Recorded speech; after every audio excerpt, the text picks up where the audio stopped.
Lepas buang air besar, pastikan najis tidak mengalir ke peha.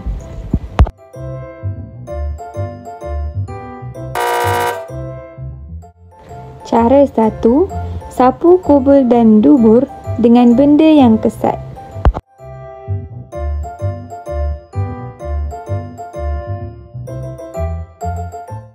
Cara 2. Sapu dengan 3 kali sapuan. Cara 3. Setiap sapuan menggunakan benda kesat yang baharu.